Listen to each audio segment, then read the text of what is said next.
Well, good day to you, Mr. Bober. Good day to you, Mr. Marcelino. So it's a little bit of a somber day. It is. It is. Episode-wise, it's a tribute episode for us. Yeah, and real quick, I will just I'll start things off, and then you can finish, and we'll get into the accolades as with our people as they have come in. Yes, as they have come in. First, I want to say thank you to Gretchen Menn for supplying the people that have worked with Tom and that have just nothing but awesome things to say about his life, and we just kind of wanted to put it out there because we did interview him on episode 150. Yeah. And just for me personally, it was that I think it's 1980-81 cover with Pat Travers on Guitar Player magazine that was one of those little things. And we all have those little things that kind of just did it for us. And for some reason, when I saw that magazine, it said for the professional and the amateur guitarist. And there was nothing else. Everything was a fan magazine, And right. But the Guitar Player, it was our own little world. And that was the thing. It was, it takes you back to that time when music stores were, just one music store, one guy, and you went in and there was all these seasoned guys, and that magazine was the juice. That was the thing that connected you with the gear, and that's where you found things out. Yes, and you got to read about Eddie Van Halen and Roy Clark, but that was the cool part about Guitar Player. It wasn't rock and roll, it wasn't jazz, it wasn't country, it was everything. Right. And right. Tom, you never know who was going to turn up on the cover. Absolutely. And Tom was a huge factor for really giving that platform and honestly creating all the other guitar magazines that came afterwards. Mm-hmm. And, we had him on the show, and just the most awesome guy. And, right. I've had the pleasure, because I mixed this show, I got to hear all the people that sent in to me. And just what a wonderful human. I mean, this guy literally put the music before everything. Yeah, and like I was saying to our good friend Richie Fliegler, when we found out about this, it's like Tom was at the helm when the guitar was in its heyday. Oh, yeah. And he, that was... You waited for your Guitar Player magazine to show up in the mailbox once a month, and he helped us all find out lots of things because they were there and they were interviewing and they were telling us things, and it was really great. It wasn't like you said, it wasn't from a fan perspective. It was from a player perspective, a guitarist perspective, and everything else just followed. Yeah. But they were, Guitar Player was there, and of course Guitar Player was there before Tom was the editor, but during his tenure, we saw and learned a lot of stuff. So rest in peace, Mr. Tom Wheeler. Here is our tribute to you. This is Gretchen Menn sharing some thoughts about the very wonderful Tom Wheeler. Tom was very good friends with my parents, one of my dad's best friends and co-worker. And as a result, he was sort of a surrogate uncle to me and my sister. And we were always very close with his family. And one of the things that I always remember about Tom was the way he talked to people and the way he listened to people. Even as a small kid, he had this way of not being patronizing the way a lot of adults were, not talking down to kids, not to me or my sister, not to his own kids. I remember watching him with his sons, and they would be little boys having, little boy issues, and he would get right on their level and look right in their eye and take them seriously and talk to them like reasonable human beings. It was such a cool thing to see at the time. And more recently, when I got to visit him and his wonderful wife, Anne, just more recently, I remember noticing that this couple who'd been together for so many years, when Anne would speak, he would turn and face her and be fully engaged and listen to every word she said, and you could tell he was really paying attention. It was like they were on their second date. I just remember looking at them and just thinking, wow, that is a successful marriage. That is a goal right there. He was just so kind, so decent, so honest. Such a really, really powerfully good person. And that's not even to scratch the surface on how good he was at what he did. So I love Tom dearly. I will always treasure my memories of him, and thank goodness he's left such a beautiful legacy for so many people to enjoy with his brilliant, beautiful writing. I'm Don Menn. I recruited Tom Wheeler to work at Guitar Player, and later passed my torch to him as my own replacement as editor-in-chief. He became my friend, one of my dearest friends ever. His passing is a sorrow that shall not soon leave me. So too shall not soon pass as the memory of the laughter we shared for years, every inch of the way driving to work, when we would arrive with sore stomachs and unfinished hilarity or mutually contrived jokes in progress. It was our twice-daily absorcise. I brought him to his first home. He later turned his other over to me, the place where I still now live. When he first arrived for the job interview, he came for dinner. I wanted to introduce him to the people I was trying to persuade to turn their place over to him. They were the ultimate post-hippie hippies and wanted to move to a farm. Tom asked them why. The young woman said they loved nature, and she especially loved her communication with cows just before she sliced their throats for dinner. She said they didn't mind because they were very spiritual. Horrified, Tom asked how she knew that. Stunned, she replied, "Oh, didn't you ever realize? Moo, spelled backwards, is Om." Tom and I looked at each other, and that was the beginning of our laughter problem that never ended for all those splendid years. John Sievert. Hi, guys. Thanks for asking me for my reflections about Tom Wheeler.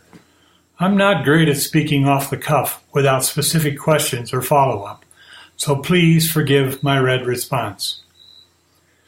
In the past 24 hours, I have seen hundreds of responses on social media to Tom's unexpected and tragic death. Invariably, he is praised as kind, funny, brilliant, humble, patient, a great editor and writer, a loving family man, and a talented musician. I can confirm all of that is true. He may well have known more about the history, culture, players, equipment, construction of, function, industry, and societal impact of the guitar than any other person. I met him when he was hired as the assistant editor in June 1977, but I already knew about the guitar book.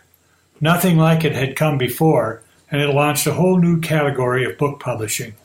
We were already using it as a valuable reference resource from the day the review copy arrived at the office. At the time, I had been a staff photographer for several years and also regularly interviewed players and wrote feature stories about them. Tom's edited copy immediately raised my writing chops. That proved to be a key year in the growth and authority of the magazine because of the arrival of Tom, Jazz Obrecht, and Tom Mohern. A few years later, I had the good fortune to work with him on his second book, American Guitars. Over the course of a year, we photographed hundreds of instruments representing the history of American-built guitars and their manufacture. It was just a great guy to work with, and I'm proud to be part of a book that will still be in print long after I've left this earth. As the staff photographer, I was also privy to be a fly on the wall when he interviewed such essential guitarists as Muddy Waters and Michael Bloomfield. Just watching him work improved my interviewing skills. In the case of Muddy, he enlisted the assistance of Johnny Winter, his current touring partner. Johnny had produced Muddy's enormously successful comeback sessions for Blue Sky that produced 5 great LPs between 1977 and 1981. Johnny knew the history of every note and session that Muddy ever recorded.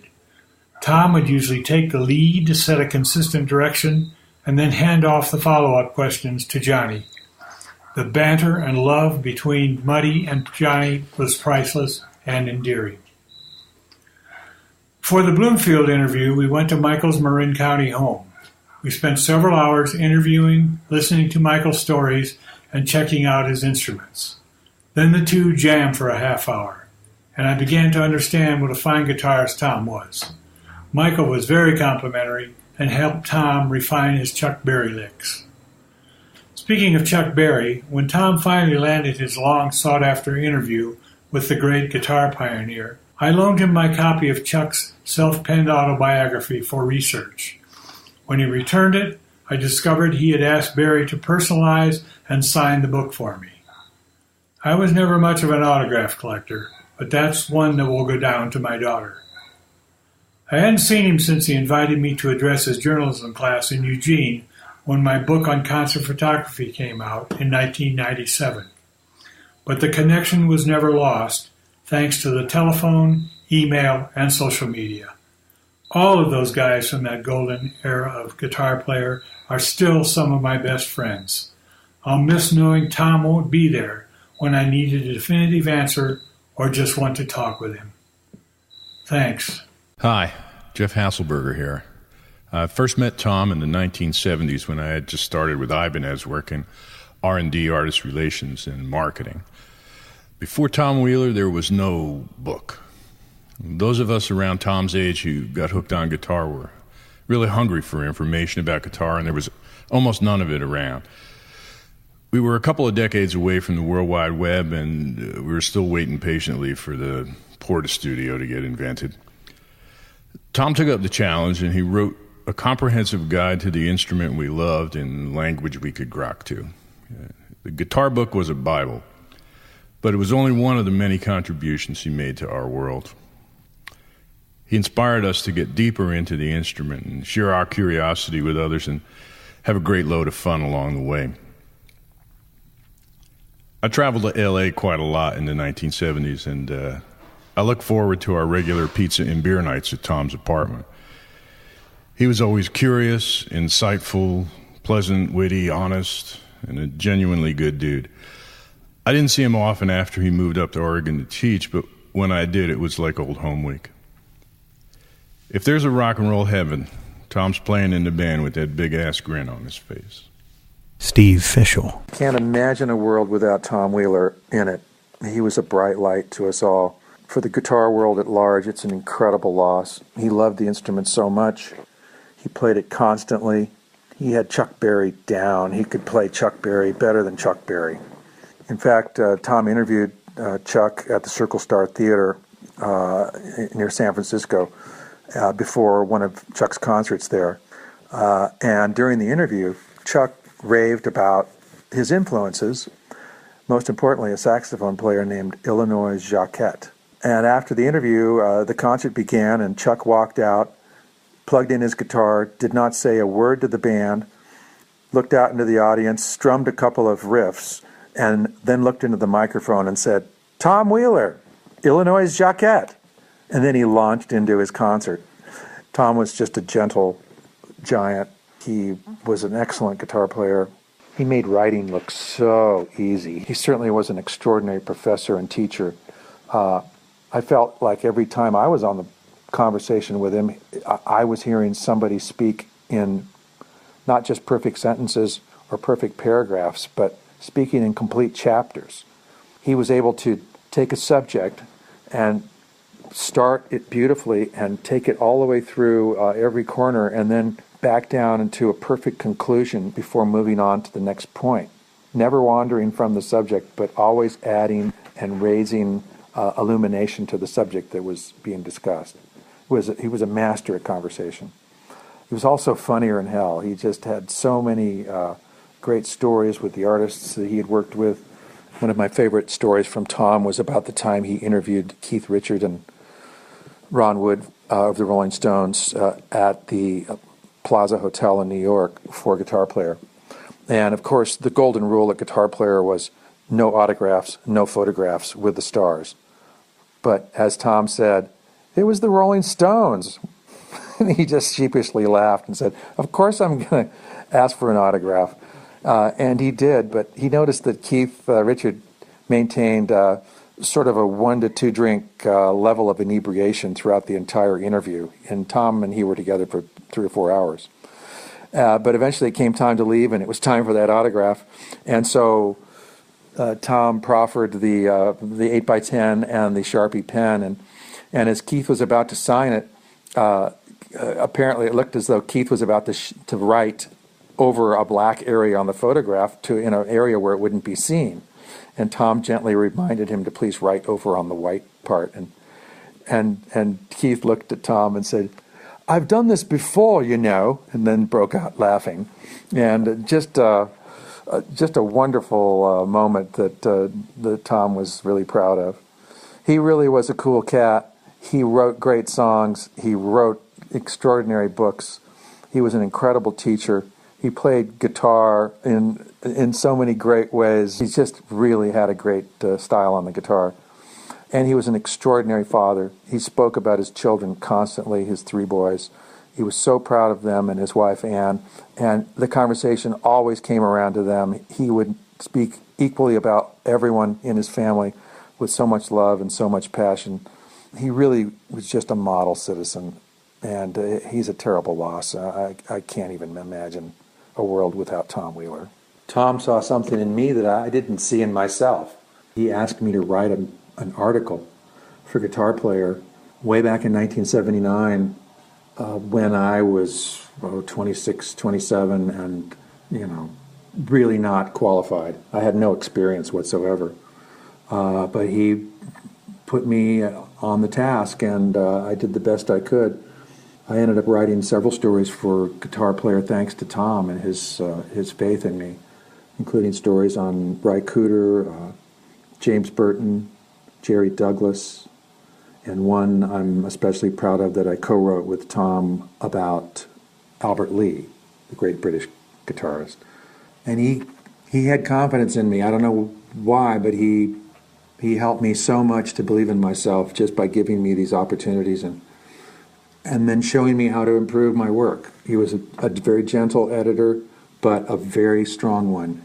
And I still have some of his markups, including the one for the Albert Lee story, that looks like an Alexander Calder painting. It's an extraordinary markup, very, very vivid and colorful, with 7 or 8 different shaded colored pens on this 1-column copy of paper that goes on for 6 or 7 pages. And it's just incredible to see all the changes that Tom made to each and every sentence that I had written, and in a positive way, improving the mess that I had turned in.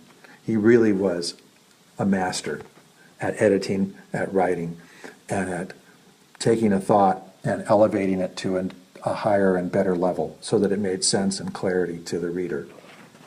What a gift. This is Dan Fort. I was on the editorial staff of Guitar Player magazine for 2 separate stints, and I'm currently editor-at-large with Vintage Guitar magazine. I'll try to crystallize a few thoughts about Tom Wheeler, whom I worked with and also worked for at Guitar Player, who passed away suddenly 3 days ago. A lot of people, maybe most people, get a job, work, and get their pay. It doesn't mean they're passionate about it, but it's honest work to make a living. I've been lucky to cobble 2 passions into a career. My 2 loves are music and the written word, and I've been a professional music journalist for 42 years. But Tom Wheeler was the rare case of someone who was able to combine 3 passions: playing and documenting guitar, writing and editing for music magazines, and also becoming an educator. And it was during his time as journalism professor at University of Oregon that he got back into playing guitar live, which he loved. I was hired as guitar player in 1976, and a year later, Tom and I were both assistant editors there. In his Amps and Axes interview, he mentioned that when he came on board, the issue we were working on was Albert King. That was my cover story. And Tom loved Albert, so we had an immediate connection. I left the magazine in 1978, and in 1981, Tom became editor-in-chief. I had continued to freelance for Guitar Player and other magazines during the interim, but when Tom became editor, he called and told me he wanted more contributions from me. One of the things Tom asked me to do was an article on oddball guitars, mostly from my collection, which numbered a dozen or so at the time. I'd already done a couple of short pieces on the subject for Musician magazine, so Tom then told me that Jim Crockett, GP's publisher, didn't want me to use my same byline, Dan Fort, because Crockett didn't want it to look like GP was copying Musician, even though they were. I said, fine, if I can choose the pen name, Tysco Del Rey, which Tom loved. And even before that article hit newsstands, he asked me if I thought I could come up with enough fodder to make it a monthly column, and I ended up doing a Tysco column for one mag or another for 13 years. In 1983, he asked me if I would come back to work as assistant editor. I think he was the best editor Guitar Player ever had, without question. And any editorial staff that included me, Tom Mulhern, and Jim Ferguson was tops. That, to me, was the golden age of Guitar Player. I've had people who see what I do for a living tell me I've led a charmed life, but I've had my share of lows, and I'm sure Tom's life wasn't all sugar and spice. I think he really found his calling, or one of them, as professor of journalism at University of Oregon. With his wife, Anne, 3 sons he abundantly was proud of, and his students, he seemed extremely happy. He came as close to leading a charmed life as anyone I can think of. This is Daniele Gottardo. I met Tom Wheeler 3 years ago. Gretchen and I spent 2 days with him and his wife Anne at their home in Oregon. We stayed up late and Tom told amazing stories about music and the world of guitar. I remember being impressed by his kindness and enthusiasm for music and guitar. A lot of people know he was a great writer, but he could also play a mean guitar. He had a real understanding and passion for Hendrix, and I remember we did an endless jam in his living room over Little Wing. We have lost an important figure in the world of our instrument, as well as a great guy. Dominic Milano. It's no secret that, Tom Wheeler passed over the weekend, and the world lost a giant of a man. I lost a friend and a colleague, and even though we hadn't seen each other in more than 10 years, I'm pretty much still in shock. Tom and I worked together at GPI, a company that made Guitar Player, keyboard, bass player, frets, and books, and a whole lot of other magazines. When he was hired, the company was pretty much a leader in its field, all the fields that it was in, all of to keyboard and Guitar Player. And we produced, obviously, magazines by musicians for musicians, and at the time didn't have all that much competition.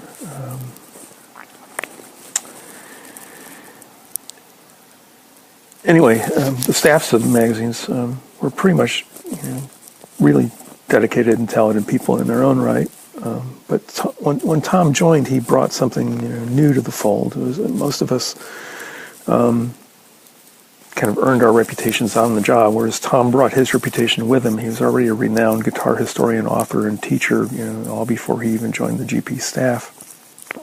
That's not to say that the rest of us didn't know things. We knew what we didn't know and what we did know, and what we didn't know, we knew who to ask to get the answer and learn. So, but Tom brought with him a passion and deep knowledge of all things guitar and a lot more. That kind of set him apart from the rest of us. But he was still one of us, and a great guy. One of the things about him that I don't know if a lot of people know is that, unless my memory is being wonky, Tom's father was a general, an Army general. And I think Tom himself even went to West Point. Plus, he had a law degree that, to my knowledge, he never used. I don't think he ever took the bar. But I'm sure, whatever skills he picked up from his past experiences, his experience growing up, played a huge factor into sort of his attention to detail and his willingness to act as a benefactor and mentor to so many people that worked with him and worked under him. One of the things he never caught Tom saying a bad word about anybody, or very rarely anyway. And he never told tales out of school. He used to give guitar lessons to Barbie Benton, Hugh Hefner's girlfriend. He gave her lessons at the Playboy Mansion. He never was able to get him to gossip about anything that happened there while he was doing that. What else can I say about Tom? There's so much. I guess one of his many enduring qualities is that drama I call it the tyranny of the deadline. They never faced him. I never saw him face him. He was never stressed out about a deadline. He was never stressed out about an impending crisis. And I saw a lot of impending crises because I was the art director, guitar player for a couple of years while Tom was the editor-in-chief. Most people know me as the editor-in-chief of Keyboard Magazine, but from 80 to 82, I was the art director at Guitar Player. So Tom and I actually shared a lot of experience together. In fact, our offices were separated by a wall that had a door in it, so they were adjoining. And as a result, we had some pretty wild adventures. I probably shouldn't share this one, but I will. We were doing a special issue on Duane Allman. Jazz Oberg was doing most of the writing for it, but as was our standard practice, I'd get a list of what was going to be in an upcoming issue from Tom. And then I'd send out letters to all of our photographers, our contributors, to let them know what we were going to cover so they could send in pictures and submit them for, possible use in the publication. Anyway, we just rebuilt our relationship with Jim Marshall. Jim's a renowned rock photographer, in case you're not aware. And anyway, Jim got the letter, and he called almost immediately and said, "Hey, I want to do all the photos for the issue." Marshall had taken the famous Allman Brothers live album cover shot, so Tom and I were really excited by the possibility that Jim would, let us have some of these awesome pictures. So I set up a meeting. Jim came down to the office, and we had the meeting in Tom's office, and after some small talk, I kind of excused myself and go do some work and walk through the wall between offices and close the door and let Tom and Jim haggle out prices and stuff, whatever we're going to pay Jim. And in pretty short amount of time, voices started getting raised. It was a pretty rare thing at our offices. Mostly we're Northern California people who didn't need to yell at each other to get things done. We'd just put our heads down, be laid back, and get things done just calmly. But Marshall was kind of hard-headed, so he and Tom actually started yelling. And I was like, "Well, what's going on?" And with nothing but a wall and a door between us, I could hear every word, and things were getting heated. It was tense and uncomfortable. And after 10 minutes, 15 minutes, it seemed like forever, but it was probably only 10 or 15 minutes. Things settled down, and I could hear people joking and laughing, and finally got up, knocked on the door, and peeked my head in and said, "Everybody in one piece?" And Marshall kind of stood up and said, "Everything's all right, nothing to worry about. And things gotten heated." And then he reached in his jacket, fiddled around with something, pulled out a black thing and tossed it to me. I caught it, looked down, and realized that I was holding a fully loaded clip to a 9mm handgun. I'm like, okay. Gingerly handed it to Tom, who then, without a glance, just kind of passed it straight to Marshall. Marshall took it in one move and just snapped it back into the butt of the gun. And Tom was completely unfazed by what had just happened. All of which speaks to sort of Tom's personality. He was never fazed by anything. He was the calm in the storm.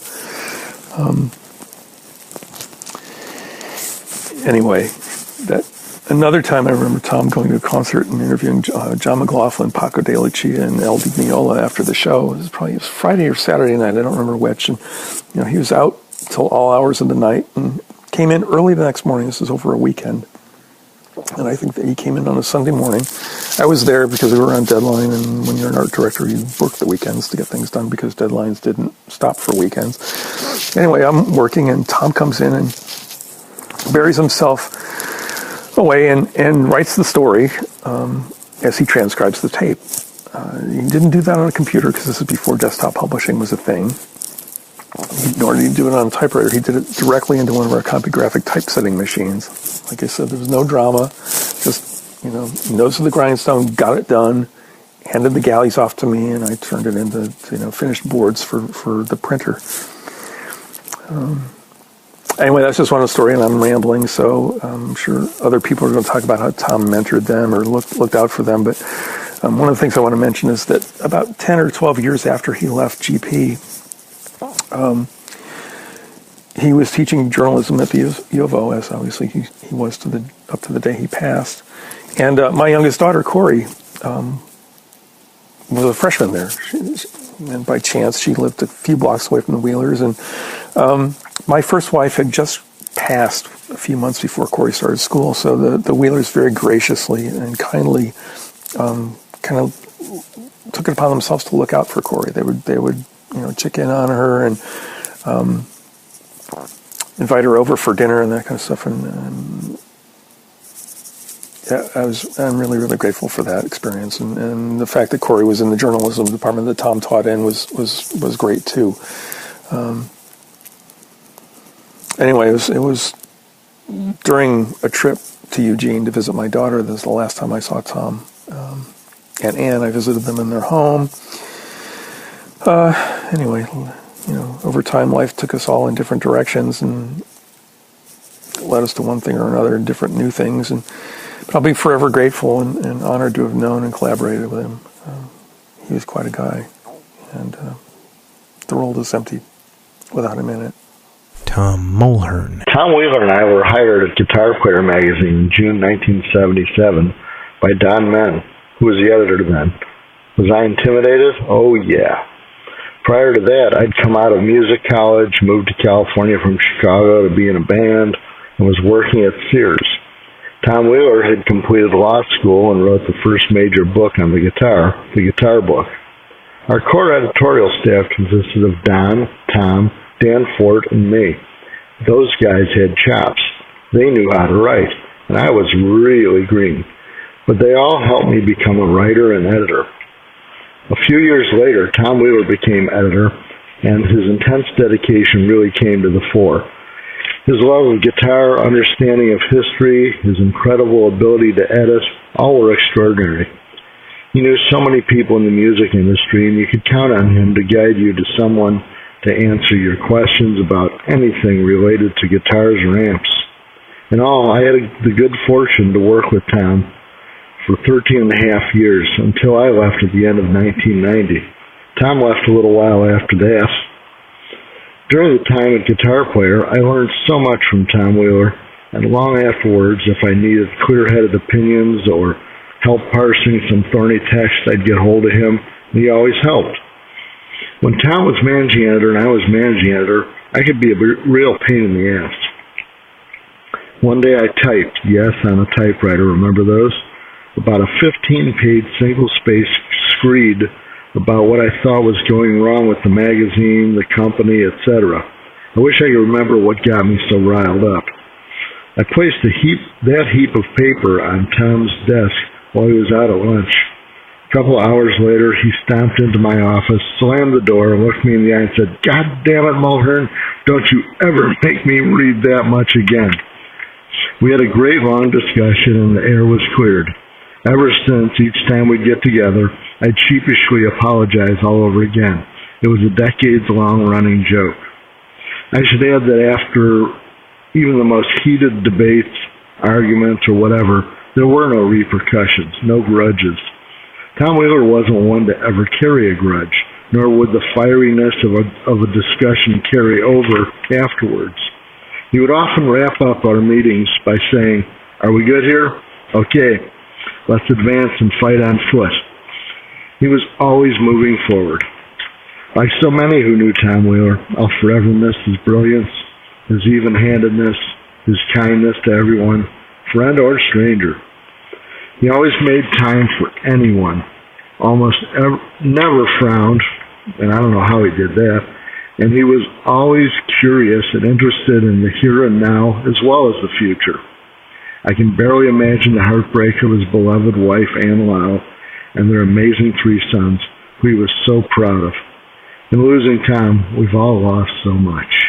Jazz Obrecht. Tom Wheeler was among the 2 or 3 closest friends I've been blessed with in this life.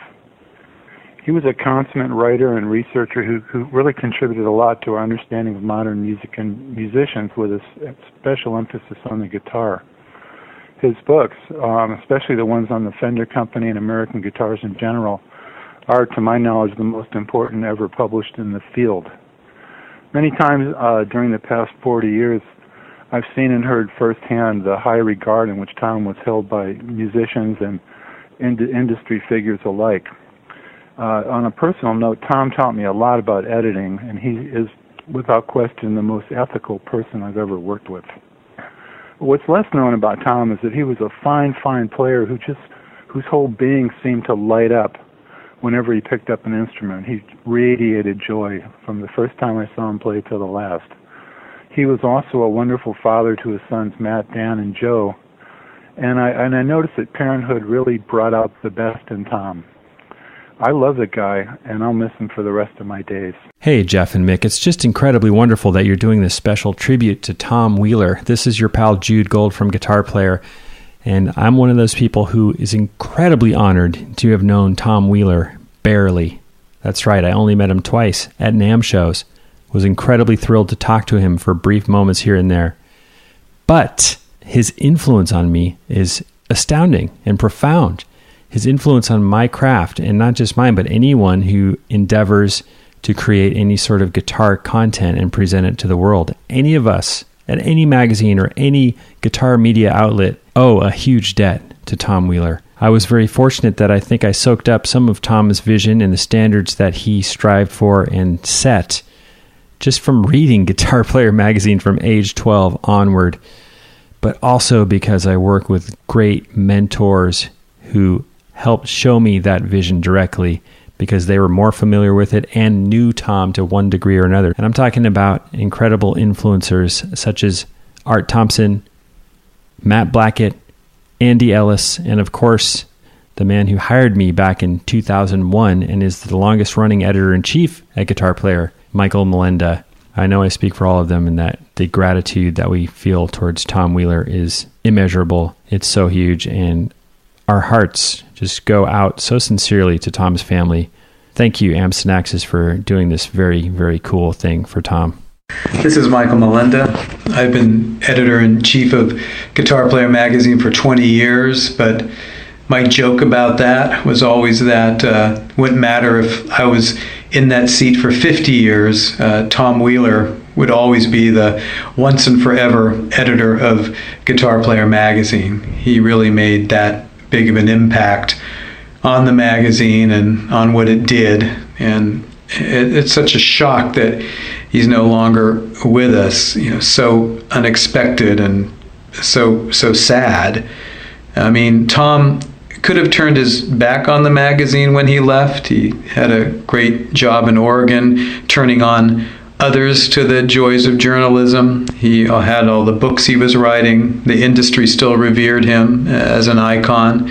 But whenever anyone on the staff needed some counsel or advice, he would always call or email right back.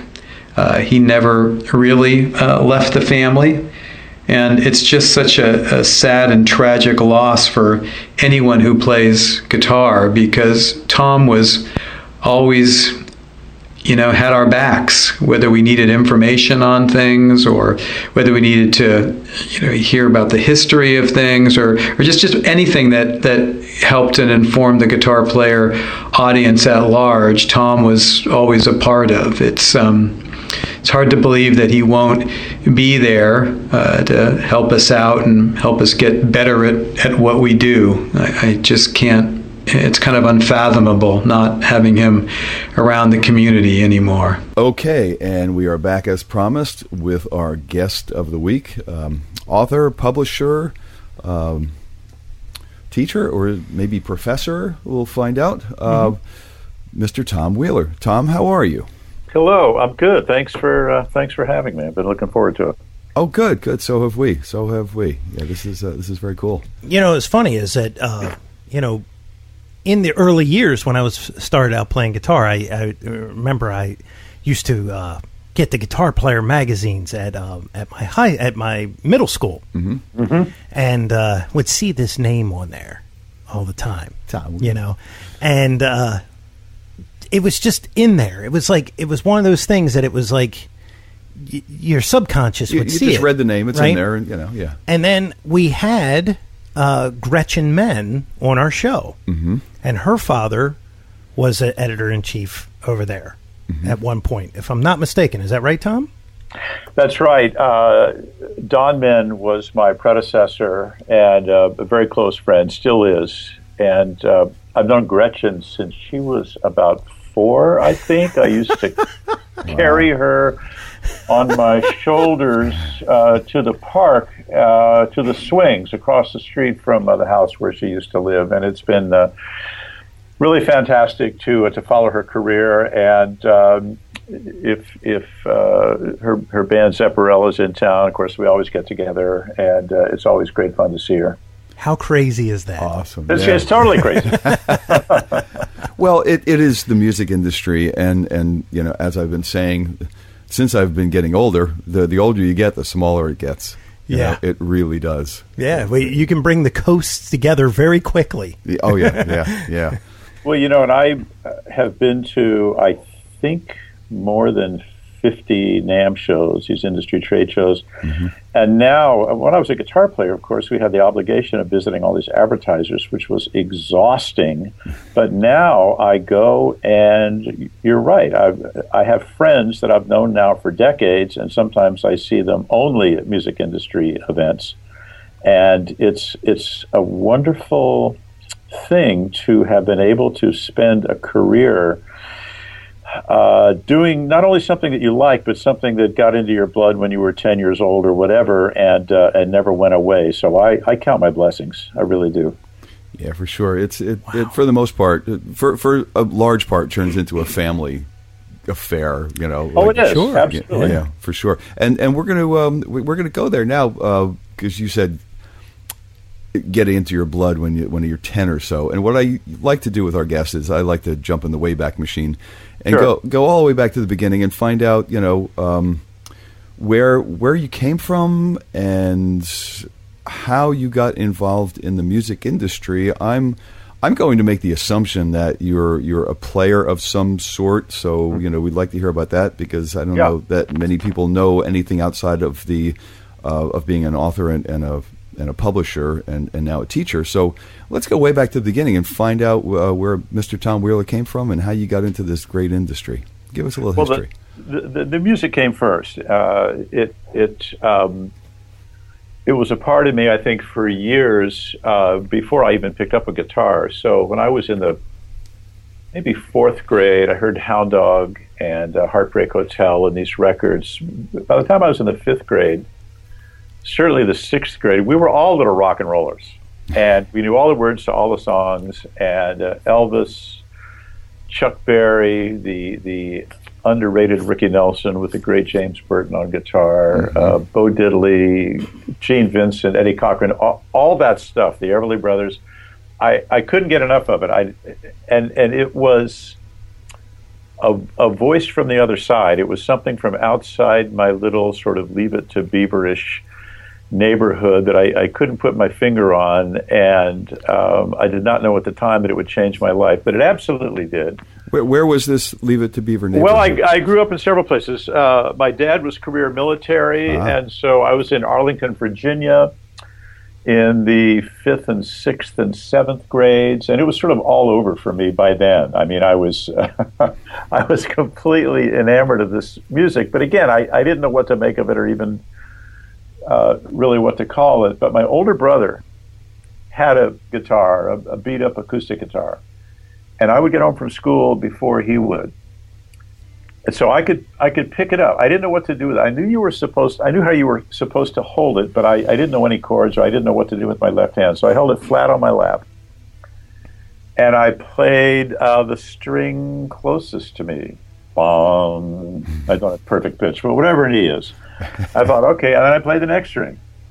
Bong. I thought, wait a second. That's the first two notes of my favorite song, Ghost Riders in the Sky. Boom, boom, so with my thumbs, because I didn't know how to hold a guitar. With my thumbs, I picked out Ghost Riders.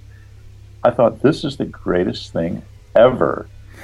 And there was never a period of, if I study for years and take lessons, someday I'll start. I mean, literally from the first minutes I picked up a guitar, it was great fun. So, like a lot of people, I started playing in bands. I loved the Ventures. I don't read music. I'm not particularly schooled, but Duane Eddy, instrumental rock, the Ventures. And then, like everybody else, in the late 60s, I discovered blues, and then it was completely changed my life. Michael Bloomfield, Albert King. Mm-hmm. And that's when I started to figure out how to bend strings and do a finger vibrato. And I've been playing in bands off and on ever since. To answer your question about getting started in writing, I was a guitar teacher at a wonderful music store. Westwood Music was already becoming legendary in the 70s. I was in school teaching guitar, and their clientele was just amazing to see these people. Joni Mitchell, I met Linda Ronstadt there, Albert Lee, the guys at Linda Ronstadt's backup band before they started calling themselves the Eagles, Crosby, Stills. I mean, they were, Ry Cooder, Robin Ford. They were regular customers, and I started writing. This is a more long-winded answer than I'm sure you wanted. No, that's fine. I have a question too. Okay, but almost there. So I for my guitar students, they would ask me, or their mommies and daddies would ask me, how do you shop for a guitar? Like, how do you pick out a guitar? And second, how do you take care of a guitar once you have one? So I talked to some people who were experts. They just happened to be in the same building, and I typed up a couple sheets and found that the more I interviewed people, the more fascinated I became. A lot of stuff that we took for granted. Remember, there was no internet, no MTV, there was no Guitar Player magazine until '67. I found that a lot of what we thought is in fact wrong, and a lot of the truth is way more interesting. And how much fun is this? So, long story short, that evolved into my first book, which was favorably reviewed by Rolling Stone. They asked me if I would write for them, and that was the first time I even considered I might actually have a career writing about music. So it was Rolling Stone where you were first published, I guess. Yeah, I had written a couple columns for a magazine called Crawdaddy, which was, I think probably today we would call it a mix of underground politics and alternative music, or underground music and alternative politics. And the editor said, I can't pay you much money, but I'm going to put you on the masthead between Paul Krasner and William Burroughs. And I said, I'll do it. You think? And it was shortly after that that my first book, called The Guitar Book, came out. Rolling Stone, God bless them, reviewed it and called, and this was, the shaft of golden light from heaven. I could hardly believe that I was being asked to be in a magazine with Dave Marsh and Hunter Thompson and Chet Flippo and Ben Fong Torres. I mean, these people that I already admired very deeply. That got me started. Wow. So I want to go back for a minute, and there's a large gap here where you went from figuring out Ghostwriter with your thumb to teaching in a music store. Right.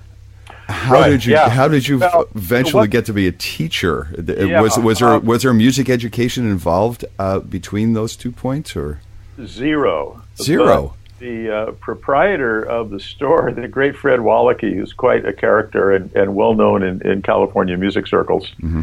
I mean, just to give you an idea, when he needed a throat operation and didn't have the money, the Byrds reunited for Fred and did a concert with all those other artists I mentioned.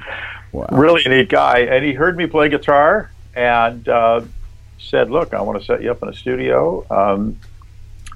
I had been doing some teaching. I didn't mention I have a law degree. And so in between college and becoming a full-time music journalist, I was in law school for 3 years. And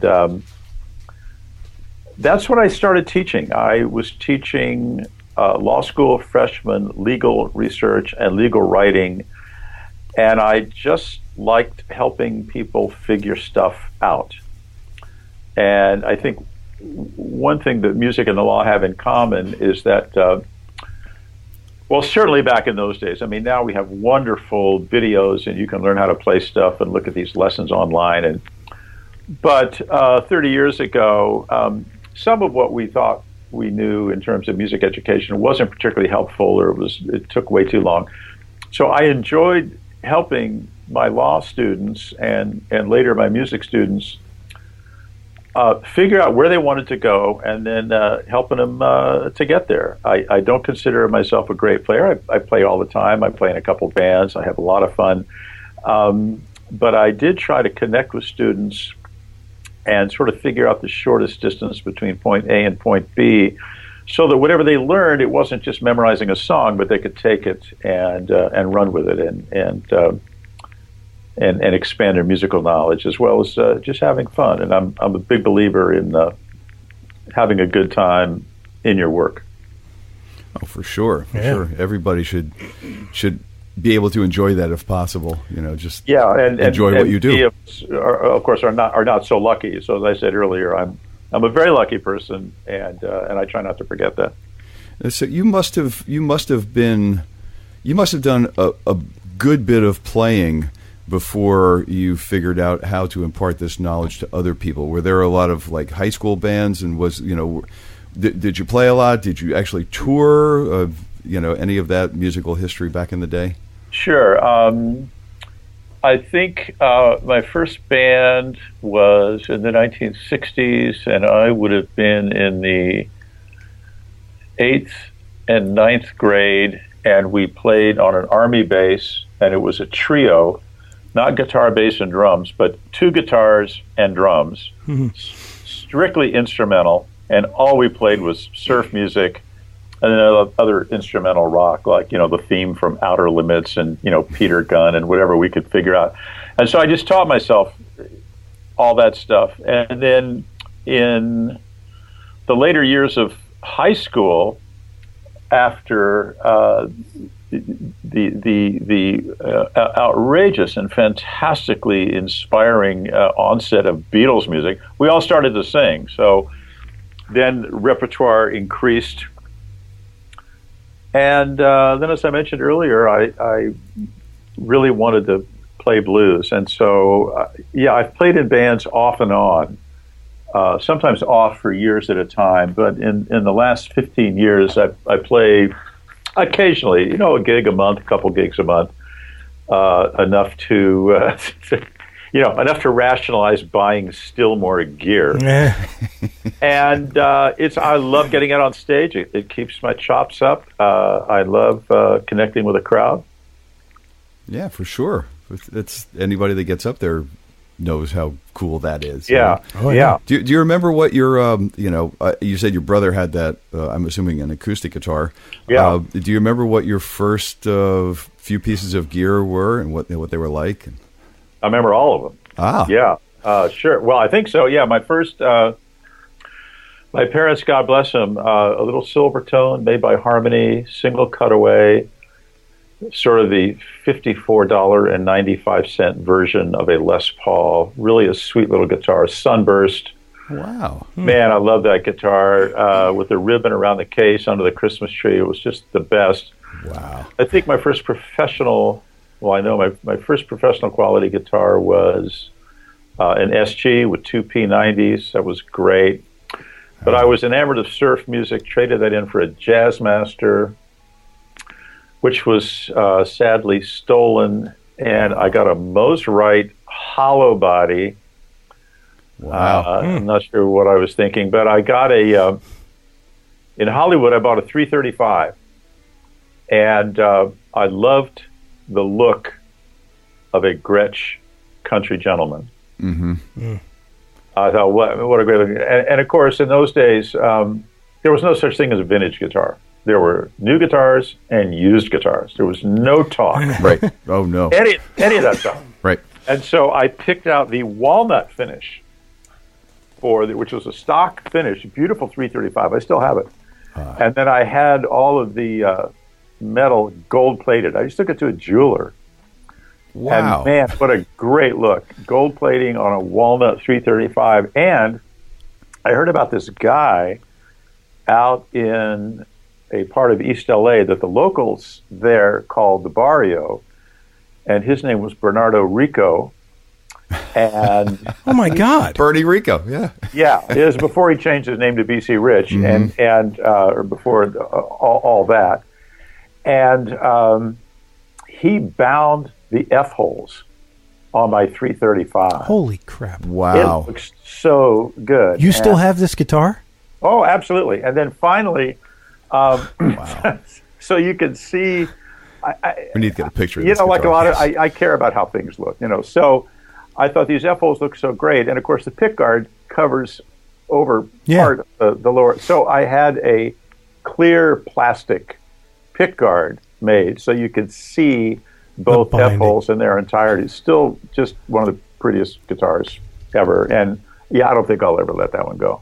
Wow. And then you knew Bernie Rico before he became anything. Oh, yeah. BC Rich, yeah. Yeah, and then like a lot of people in the 80s, I got into Stratocasters. You know, thank you, Mark Knopfler. Thank you, Eric.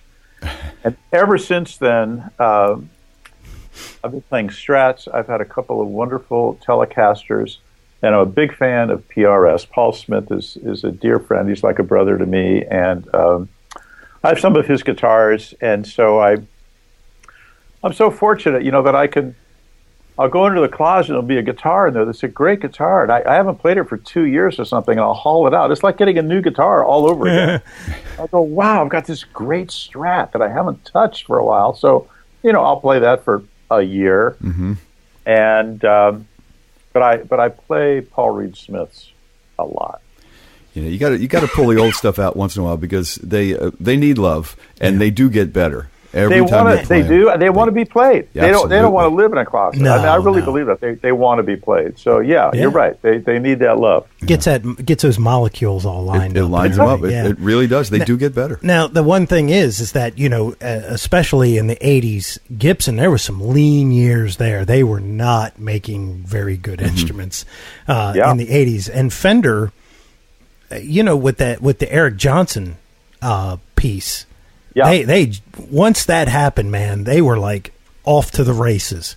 Mm-hmm. And Gibson was doing some strange stuff. They started building a double cutaway with the tremolo system and all that. You know, they were really anything. Yeah. And well, you know, who I think was really moving a lot of that was Kramer and Charvel and Jackson.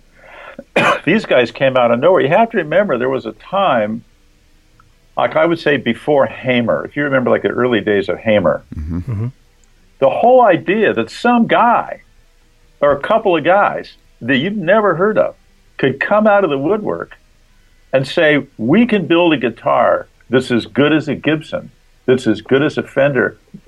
The whole concept was completely new. And thanks to Hamer and those others that I mentioned, you had companies like Fender, for the first time, in my view, this is simply my personal take on it, having a bit of an identity crisis.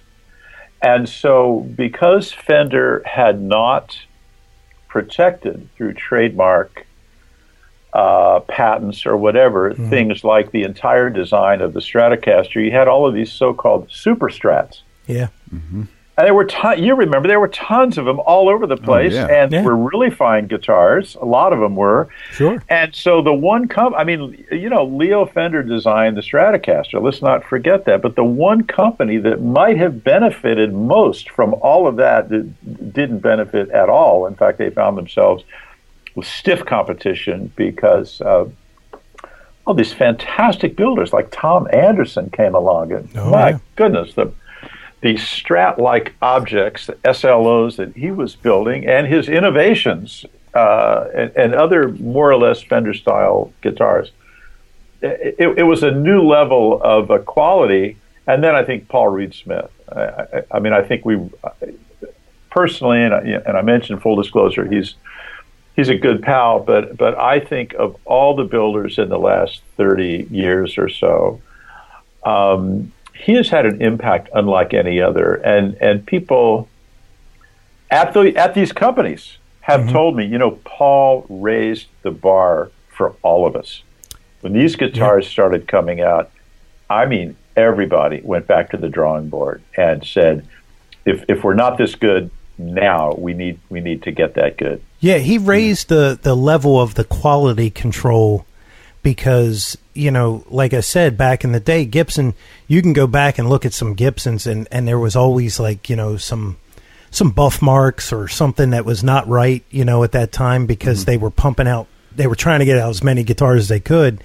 Yep. And then Paul was taking it, putting heavy quilted tops, heavy flame tops, and then there was no flaws. Right. It was like you were getting something that was perfect. Well, I do also have to tell you, back in the day, I was, we're just outside of Baltimore, and I was, this was 86, and I was looking in our local dealer here who had a bunch of cool guitars, one of the local ones. I went in looking for a Hamer because another band member had he had gone to DC, picked up a Hamer, and I went, that's a great guitar. I think I want a Hamer. It was a double cut, beautiful. I still love those guitars. What is that? It's their standard. I think they just call it the standard bound neck, sunburst, bound body. Yes. Gorgeous. Yes. Joel Danzig, right? Isn't that his name? Joel, right? Yeah. Yep. Yes, we interviewed him. Oh, yeah. I saw that. I saw the list. Yeah, I've known Joel for many years, and really an important figure in this whole saga. Yeah, for sure. But I wanted the Hamer. Yep.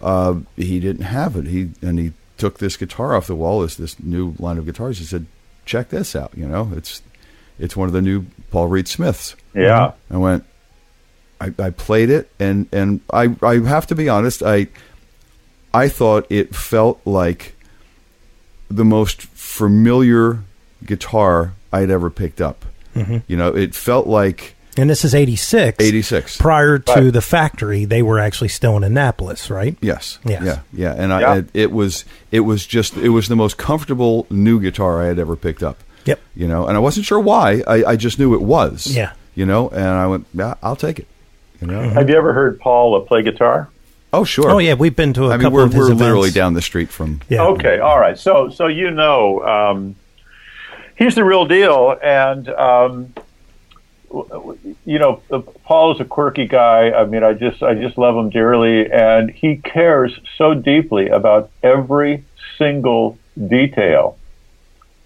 And he'll say things that sound maybe a little out there, but to him it's just no big deal. So he'll say, well, what if we put a different plating on your bridge? Or what if we didn't have any plating?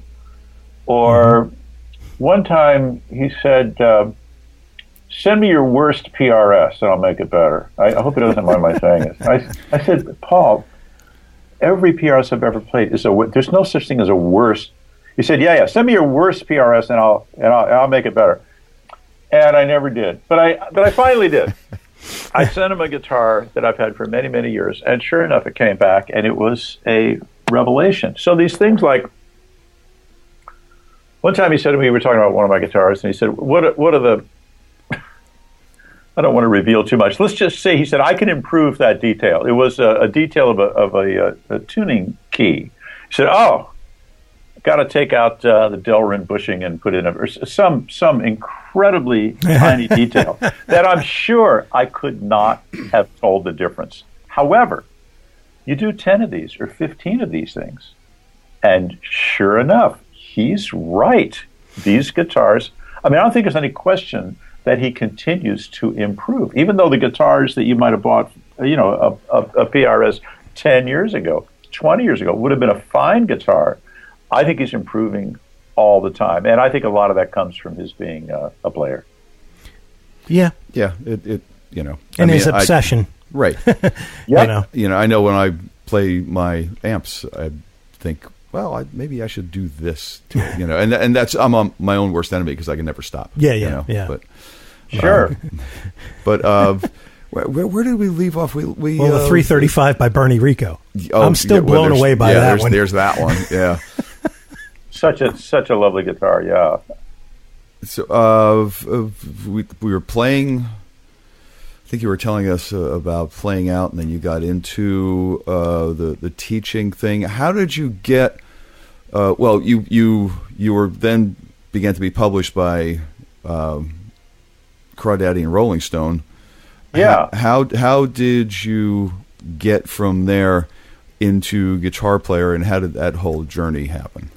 Well, I had interviewed Michael Bloomfield for Rolling Stone because he had a record coming out, and most of these guys, I mean, I have to tell you, Guitar Player, we sort of made fun of colleagues at other publications who were name droppers, and I think it's tacky, but it's hard to answer some of these questions without mentioning some names. Sure. And I had interviewed Michael Bloomfield. And now, most of these artists, they're not friends; they're acquaintances. I don't want to. You know, Eric Clapton doesn't call me on my birthday. You know what I mean? You know, these are acquaintances. We've done some projects together. I have tremendous respect for these artists. But Bloomfield was a guy that I did get to know pretty well. We recorded together.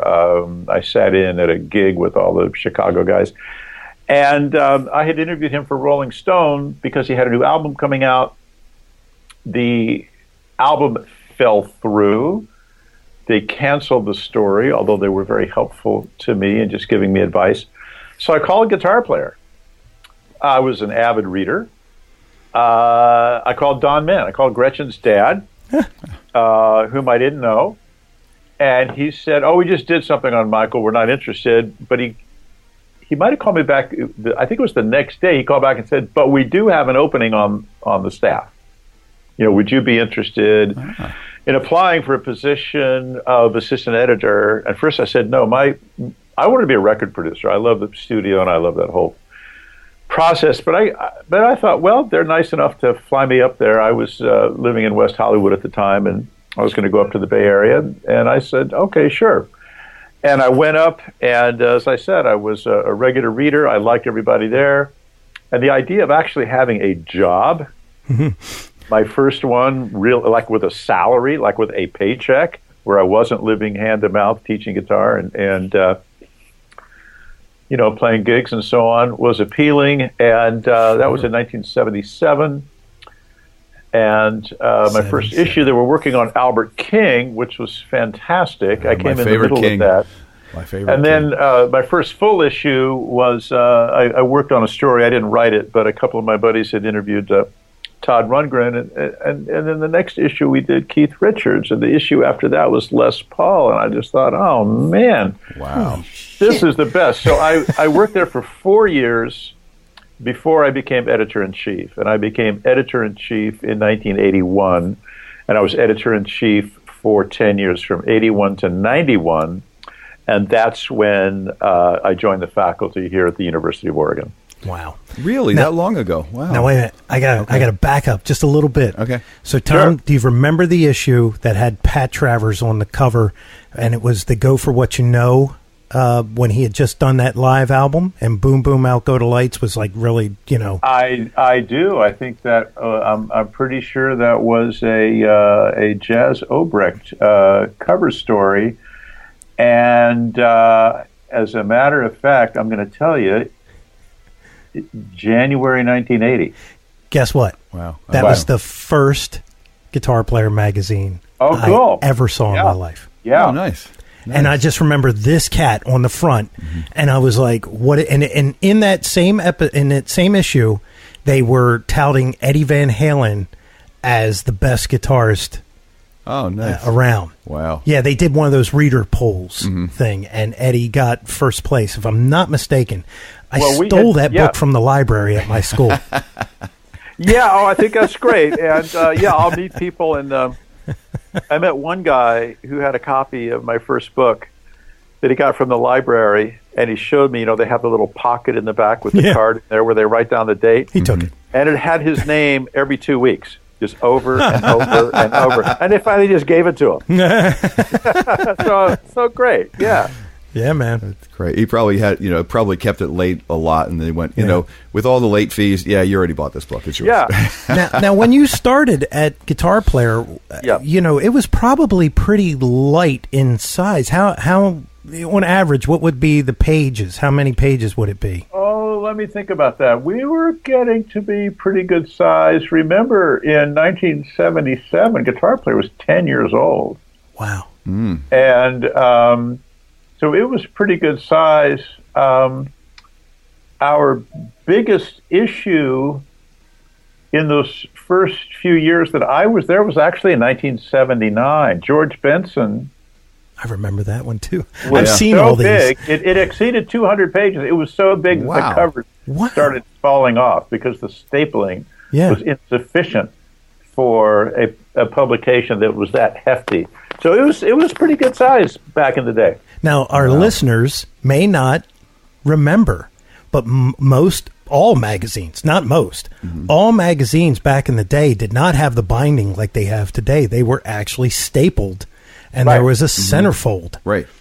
And go ahead. But that's just how it was publishing back then, because they didn't have the technology that they do now, where it's a bound back, almost like a book, But that's 200 pages, man. That's a hell of a staple. And I mean, I can tell you, I know these terms now because I'm a journalism professor, but the kind of binding you're talking about that has a flat spine. Yes.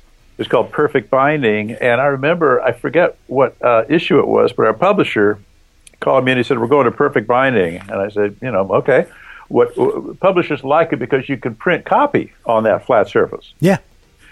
Well, and he said, I've got this idea. We've got 12 issues per year, right? And I said, yeah. And I thought, where is this going? He said, well, so on the first one, we put a G. And then in February, we put a U. I remember this. And it's going to spell. And I thought, man, don't do this. I thought it was so corny. You know what? It looks pretty cool. It is pretty cool. But, you put up a year's worth of Guitar Player, and it spells out. Spells Guitar Player. That was a good switch for us. I saw a number of milestones. I mean, simply using color and going to these bound-in vinyl records. I was just going to ask you about that. I was just going to ask you about the sound pages. Yeah, I got I got Danny Gatton. Oh, great stuff, yeah. And he was like the unknown guitarist. Right. And then I got Richie Kotzen, of all people. Yeah. Well, our first one was Steve Vai. Oh, and really? Most people had never heard of him. He was not well known. He was not the sort of heir apparent to Van Halen or any of that stuff.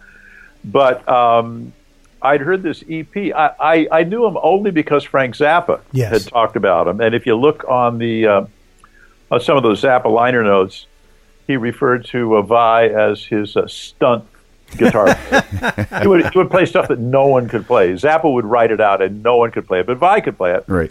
So I got this EP, and it had the Attitude song. Flexible was the album.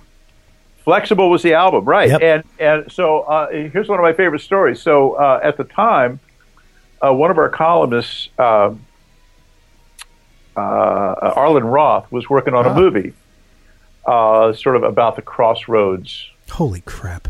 He was working on it, and it was called Crossroads, and it was Ralph it Macchio. was vaguely about the Robert Johnson, but it was about this kid. It was the young man who'd been in the Karate Kid movie. Yeah, Ralph Macchio. Ralph Macchio. Yeah. Ralph Macchio, and then Arlen was working on the soundtrack, and Ry Cooder was playing on the soundtrack. And so Cooder called up and said, look, he's got to sort of, talk sort of like this. He said, look, I need a guitar player who's just like really hot to play on the soundtrack the role of the devil's guitar player. If you remember, this kid is going to duke it out for the soul of one of the characters, Willie Brown, I think, in this epic, battle of the Titans. And he said, who do you recommend? And I thought, well, Stevie Ray Vaughan, he'd already thought of that, and Johnny Winter. I'm just thinking of the hottest players I could think of. And I said, well, I got something on my turntable right now. And I played him the Attitude song over the phone. Get out of town. Wow. And the first thing he said was, are you sure you played that at the right speed? I said, yeah, there's this guy named Steve Vai. And Cooter said, well, yeah, give me his phone number. And so the way I heard it was Steve showed up to record this, and they took one look at him. And he's a very handsome, imposing, sort of compelling-looking figure. And they cast him in the movie, which was not the original intent. The original intent was they needed a hotshot on the soundtrack. But he ended up playing the part of Jack Butler. Of that character in the film. And again, it was just the kind of thing that was such an honor and a privilege to be able to connect those great artists, both of whom I admired and still do immensely. It's one of the great things about working a guitar player. So here's a great story. So here's a part of that. So Ry and Steve, they get together, and Steve is like, he just absorbs, right? Whoever he's around. Yep. So Ry has this crazy way of playing. Steve kind of picks his brain, and when he joins David Lee Roth's band on Eat 'Em and Smile, the song Going Crazy, all that beginning part with all that, that real quirky sound that he's got going on is all of Ry Cooder's influence on this picking style that Ry does.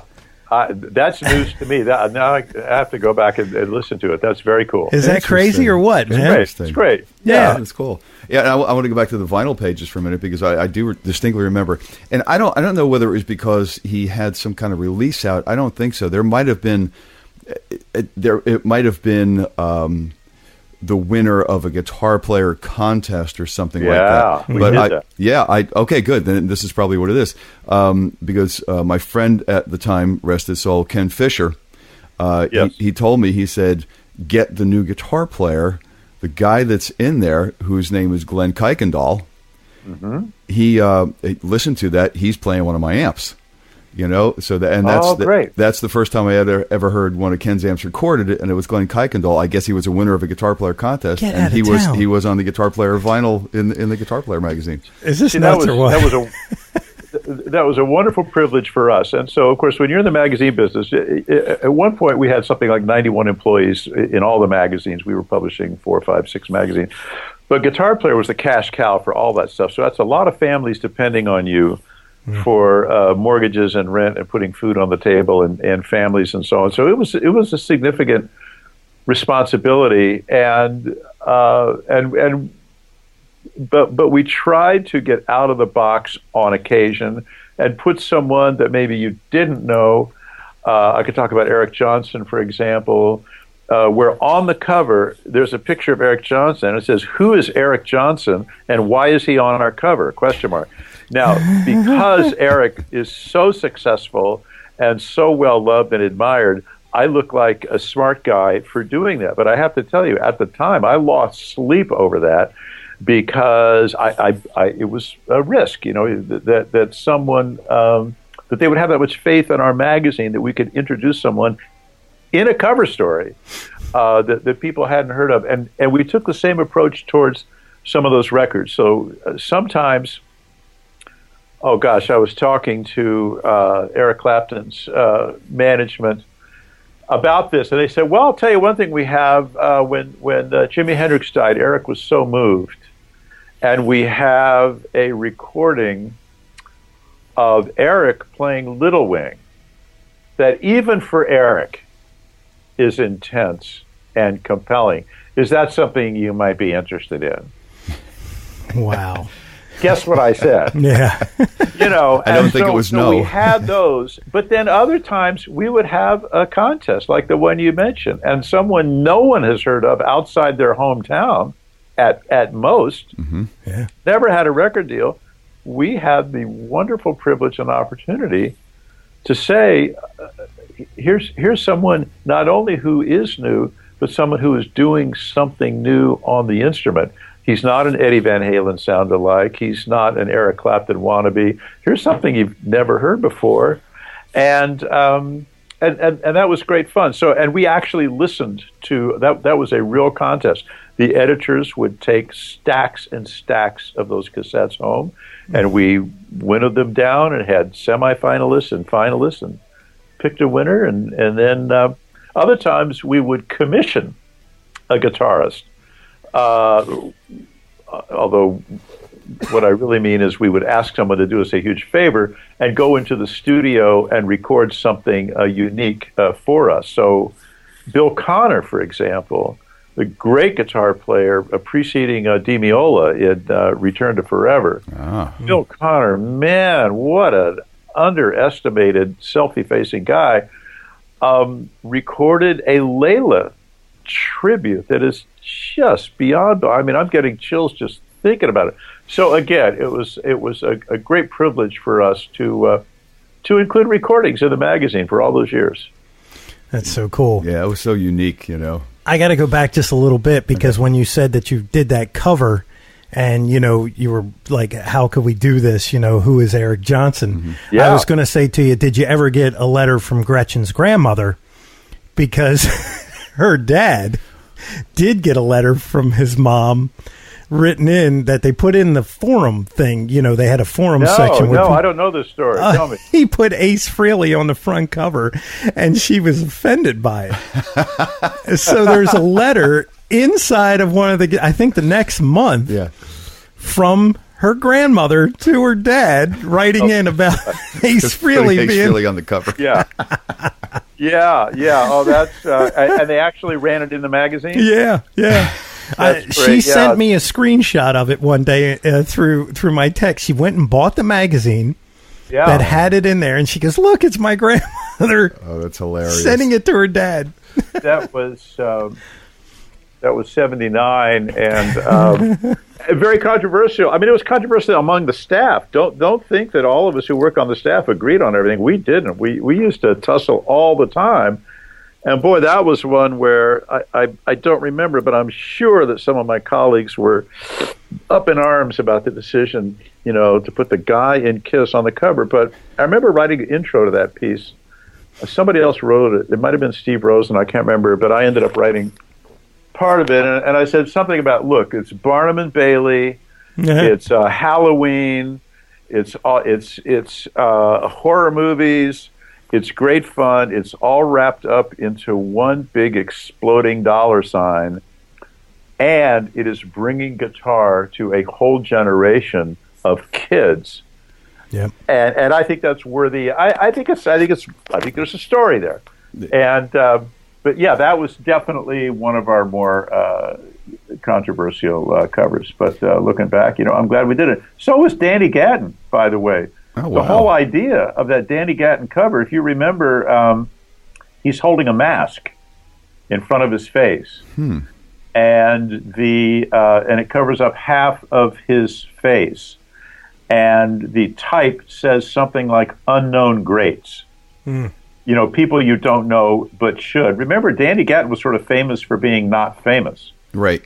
Like the best guy that no one's ever heard of. Exactly. And I thought, well, everybody knows somebody who's great, who's not famous. So I thought, what if we ask Carlos Santana? What if we ask Jerry Garcia? Who's somebody that you think should be well known? And I just thought Danny Gatton was sort of the poster guy for exactly that kind of thing. And our art director had just seen the movie Amadeus with these great masks, and he built that mask that Gatton is holding, covering up part of his face. And this was a 1989 March. And then when you open the cover, on the inside, he's holding the mask away from his face, so he's revealing what was hidden on the cover. Cool. And, that's the kind of thing that might cause some grief between the editor and the publisher. But again, looking back, I'm so glad we did that story. I think it was really important. Yeah, man, what a guitar player. I was fortunate enough to know Danny for a while, and just incredible. But I'm going to go back for 1 minute about the Kiss cover, the Ace Frehley cover. Yeah. And I have to tell you that we can say you were spot on about what you said about bringing guitars to a whole new generation of kids. Because many of our guests, we ask, like, what was your biggest influence? It's like 3 now.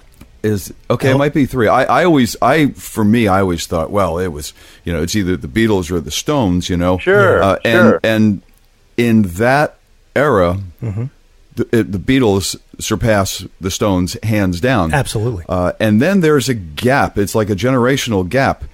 The next biggest influence for players that we have interviewed over the years has been Kiss. Yeah. So that's really something. You were spot on about that. And of course, Elvis. Yeah, Elvis, very, very early. Yeah, yes, we've had 3, and those are the 3. Absolutely. Yeah. And you were spot on about Kiss. Bigger influence than the Beatles when it comes to a new generation of guitar players. It's crazy. I'm always fascinated to see some of these statistics that sometimes contradict assumptions that we all make. I read that the Ventures were outselling the Beatles in Japan, for example. Okay. I mean, just this wonderfully maniacal fandom for the Ventures and for instrumental rock. They've done something like 50 tours in Japan. I mean, it's nuts. But there you go. This is a wonderfully diverse world in which we are privileged to work. Absolutely, yeah. The whole Kiss influence. What we found was it spanned the globe more than the Beatles. There were more people in different countries that were influenced by Kiss, and I guess maybe it was just because of media gets bigger or something. I don't know, but they also did world tours. That's true. What I mean? That is true. And the Beatles were kind of limited because it was only a couple years. They were out, right? Yeah, and Gene Simmons and Paul just keeping that machine going and making it bigger. Oh yeah. You kind of have to hide somewhere not to know Kiss. Yeah, that's true. Yeah, that's true.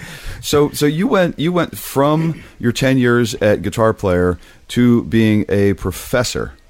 Right. Yeah, I was a guitar player for 14 years altogether. Oh, 14. Okay. The last 10 as editor in chief. Damn.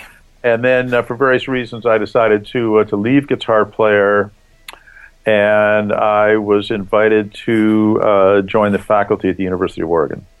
Wow. Now, before we go there, okay, I got to ask one question. Okay. Yeah. How many people, could you even put a number on this? How many people have you interviewed or seen come through that building? I mean, it has to be hundreds of people, right? When I became editor-in-chief, of course, now I'm running a magazine, and so I'm deciding whom we're going to cover. I'm dealing with artists, reps, publicists.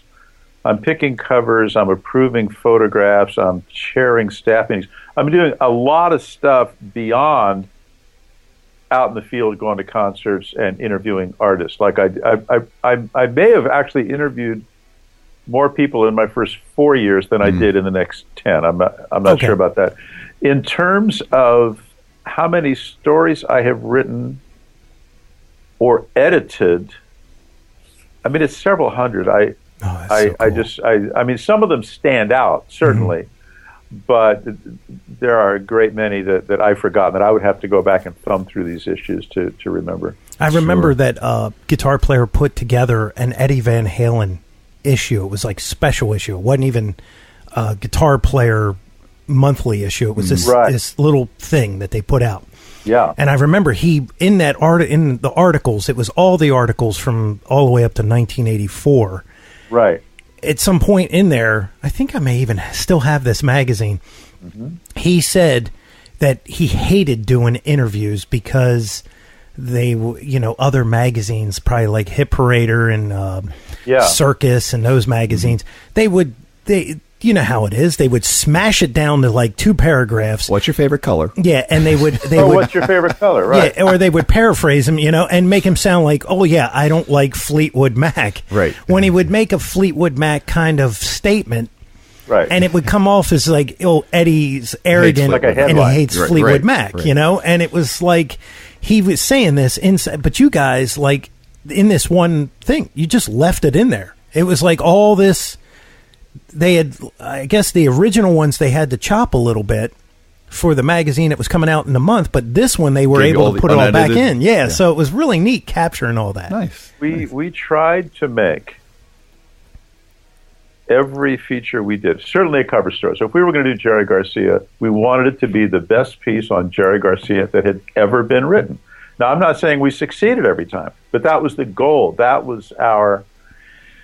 I wrote the intro for this book. They did a collection of 40 years of guitar player stuff, and they asked me to write the introduction. I remember I began by saying, like the Blues Brothers, we were on a mission from God. and we try. So a 100-inch cover story was not at all unusual. I mean, a cover story that would be spread over, 15, 18 pages. That is wow. For us, was not unusual at all. Now, that was in a day when print was king. Mm-hmm. I mentioned I left Guitar Player in 91. It wasn't. I left under, the magazine was doing fine. We did have new owners. I could kind of see the writing on the wall. There were some directions, changes that I was not happy with. It's not like I stormed out of the building or anything, but there was some pressure, I think, on a lot of magazines to write shorter. And a lot of editors were hearing this. It's like, well, there's MTV and there's this new digital revolution and people are reading stuff on their computers. So everything has to be blurby and bullet points and what later we would call listicles and so on. My feeling about all that was, okay, if you reduce from this really heavy duty, lengthy, in-depth kind of stuff, if you reduce all that to blurbs, fast forward a year. What kind of readership are you going to have? And the people like our people who want that in-depth, they're going to go somewhere else. Or somebody else will come along and give them what we used to provide. So one of the many, many ways in which we were fortunate is that we were given license to run with it. Nice. Now, I guess... stay true to it to a certain degree, as large a degree as you can. Now, I guess today, with all of the digital stuff and with all of these so-called, you got people that aren't real, true journalists. They have some cash and they can set up a website and they can do these things. Sure. Do you feel like it's a lost art? I mean, really, because everything just gets smashed into 5 seconds. Yeah, and the literary that's a great question. side. And as I mentioned, I'm a journalism professor. We talk about this stuff every single day, and I'm sure they do at every single journalism school because we need to be responsible in what we're teaching our students. And I tell my students if we wanted to do a newspaper that looked like the New York Times, we would need millions of dollars, thousands of square feet, a big brick building with printing presses and hundreds of employees. But if we wanted to make a website to look kind of like the New York Times website, we could do that as a class project. So I think it behooves all of us, with all of the questions raised about privacy in the digital age, who's got your social security number, who's got your computer, your credit cards, we need to be ever more vigilant and discriminating in evaluating the authority of this deluge of information. We are all under this avalanche of information, but are we wiser? Do we know more? Do we have a deeper understanding? I'll tell you, a big challenge for magazines, the limitation of an issue of Guitar Player. So if I send you an issue of Guitar Player in print, it's finite. It's got a front cover, a back cover, and contents, and 212 pages or whatever it is. That is also the strength. It's a thing. It's its own personality, identity. Whereas, if you're on the internet, I don't know about you, but if I do a link and another link and then 15 links later, I don't know if I'm still in your house or if I'm still in somebody else's house or if I'm in Pakistan or China. Yeah. I don't know. So it is increasingly difficult to keep that thing that is so important to a publication, which is it's like your musical style. It's like identity. Mm-hmm. You know, maybe you can play just like Eddie Van Halen. Okay, you know what? We already have Eddie Van Halen. So what's your style? And that is increasingly difficult to maintain in this digital environment. I don't have an answer for you. We're still trying to figure it out. My hope is that people will do what they've always done, which is to increasingly come to recognize who's got the goods, who delivers material that is, I talk both about readership and leadership. What I want in a publication is something that responds to me. So if you're a publisher, if you're an editor, you're going to be listening to your readers. You're going to fill out surveys, and you're going to read all their letters, and you're going to give them what they want. But that's not enough. I think they expect you. You're going to NAMM shows. You're talking to people. You hear about stuff before the public does. What do you think is about to happen that you think your readers need to know? How can you help them? How can you lead them without getting too far out in front of them so that they don't recognize you anymore? And that balance, I think, whether you're in print or online or mobile, that's the key to a successful magazine, I think. Well put. Very interesting and well thought out. And I'm sure, that is part of your curriculum that you teach to people. And I'm glad there's somebody out there, teaching something in this way. Yeah. That it really does. You got to be responsible, and you have to be imaginative and responsible, and just enough cutting edge, and it's there's a lot of lines that have to line up, a lot of fine lines that have to line up. Here's the thing that I see, because I deal with such the technology. Yeah, right. My day job, I'm an engineer. I'm a network engineer, and I, even though I'm in this world and my job revolves around it, I look at certain things and I just see the whole print is dead thing is really kind of disturbing. It was almost like when Hitler was burning books. It's like those things can survive eternity if they're kept in whatever, right? Yeah. But if an EMP hits, and which, I mean, it's not something that's out of the realm. You could literally lose hundreds of thousands of documents that are books that have never gone to print, right? Well, the only thing that's going to survive are books on tube. Yeah. I'm glad you mentioned that, because that sort of taps into what I was just saying. And this is about, I think, journalism in general. I mean, the whole point of what we're trying to do, whether I'm playing a guitar solo or writing a poem, I want to get what's in my head into your head. I want to get what's in my heart into your heart. So what's the best vehicle for doing that? So yes, all journalism schools are grappling, and all publications are grappling with, how do we handle this new technology? Do we take everything we're doing in print and dump it online, or should we go mobile? And then if we have mobile, then we still need our laptop version. All this kind of stuff. It's important that we talk about that. So at my school, all journalism students are trained in video, photo, video editing, as well as writing, and so on. But here's the thing: we don't get to keep them for an extra year. So what are you going to give up? What hasn't changed? Are we going to stop teaching ethics? Are we going to stop teaching how to interview somebody, how to be sensitive to to race and class and gender. That's our challenge, is we have all this new stuff that, 10 years ago, nobody was talking about teaching.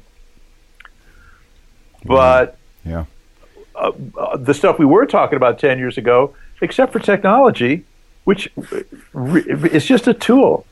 It's like if somebody gives you a brand new Paul Reed Smith guitar, I mean, great. That's not going to make you a great player. Oh, I know a lot of guys that think it would. Have we heard of great artists playing crap equipment? I mean, junk. Sure. Eddie Van Halen. Yeah, this sounds good. We all, I mean, Dumble's working on an amp for me right now, and I can't wait to get it. And I've got these fabulous, Strats and Paul Reed Smiths.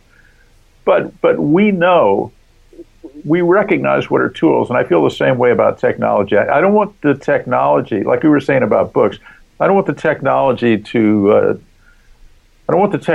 tail to wag the content dog, if that makes sense.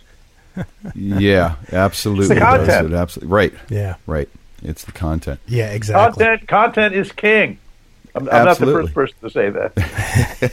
Can we quote you on that? No, I won't. Because, no. Well, we're gonna go from technology to hardcover again, because I do want to quickly mention. I know I can't keep you too long, but I want to quickly mention.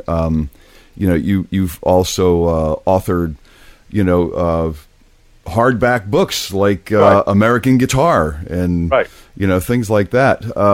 That's kind of like I guess a form of Bible, I would call it. But how did you go about compiling everything that went into that book? I mean, were you physically able to access many guitars or all the guitars, and how did you go about getting the history of guitars in general and maybe guitars in particular? Well, it was a real mix. I think if I had known how hard it was going to be and how long it was going to take, I might have been paralyzed. How long did it take? I think for American Guitars, 3 years. Oh. And, I tell my students, I try not to talk too much about, back in the day, but they're interested in this. And when I tell them what it was like to do research before Google, it sounds sort of oddly romantic to them. So I would teach enough lessons to save up enough money to get plane tickets, and I would fly to some place called Kalamazoo, Michigan, because this guy I'd heard about, Ted McCarty and Gibson and the Les Paul and all that stuff. Yeah, so I would drive to Fender. I would tour these factories, and because every place you go, it opens about 6 more doors. Yeah. So every time I thought, man, I must be almost finished with this thing. No, you have no idea how much more stuff there is. And so the short answer to your question is the old-fashioned way: getting on the phone, getting on the airplane, getting in the car, and interviewing people, taking notes, putting it all together, and rewriting the living daylights out of it. Wow. Anything that really surprised you, or you really cherished, or you that really opened your eyes, or anything special that you remember? Well, it was a great thrill to spend time with Leo Fender, who in those days, all these guys, when they were making history, they weren't thinking about making history. No, not at all. It never occurred to them that some guy 20, 30, 40 years later would be interested in what they were doing in 1949. I mean, and so